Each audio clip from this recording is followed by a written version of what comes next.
Greetings, OCPA.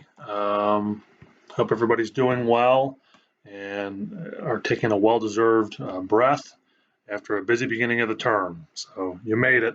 So I wish you the best as we move in to the remainder of the fall term. If you missed my first message, my name is Chris Tyner, and I currently serve as the OCPA president for the 2022-2023 year.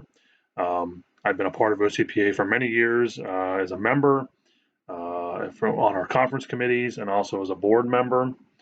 And I'm very excited to serve as the president for this year and continue to move the organization forward. If you missed my last message, basically the purpose of these messages is really for me to just highlight some of the things that we're doing in our organization and point your attention to some things that I think you may want to investigate a little bit further.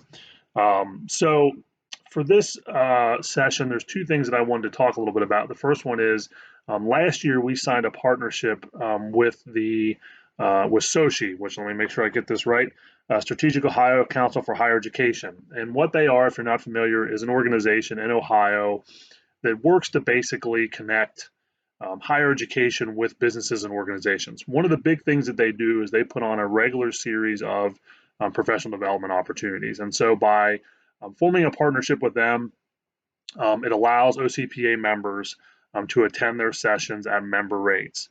For example, they have two really neat things going on in October. One is a lunch and learn, and the other one is another lunch and learn, but this one is specifically geared toward a leadership development program that they are launching. And so I would encourage you to stay tuned to our social media and our newsletter for those opportunities as they come up.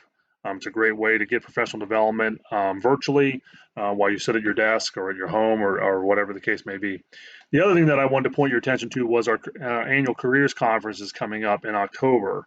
It's happening on Saturday, October 22nd at Denison University. If you're not familiar with the careers conference, basically it's a one-stop shop for aspiring professionals in our field. So for undergraduate and graduate students that are interested in pursuing a career in student affairs, by attending this conference at a really low cost right now, $35, these folks can interact with grad programs. They can attend sessions on things like choosing a grad program, on how to enter the field, on what to know about entering the field, the different career fields, so on and so forth. It's a great networking opportunity as well.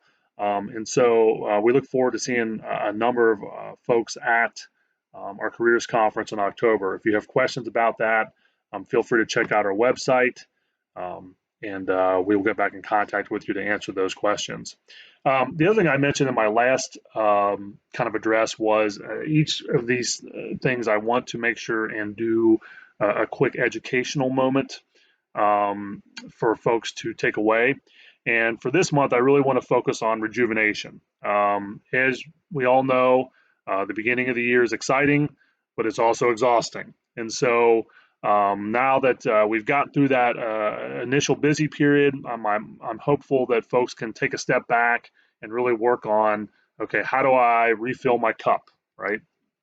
And when you think about that, the small things are just as important as the large things. So little things like taking a walk every day, making time to talk with friends or colleagues, even getting that afternoon cup of coffee is really critical to establishing really solid habits to make sure that you're staying balanced and energized as we continue to move through the term and through the remainder of the year. So I hope that you can start that process if you haven't already, and hopefully that will provide some positive outcomes for you for the term.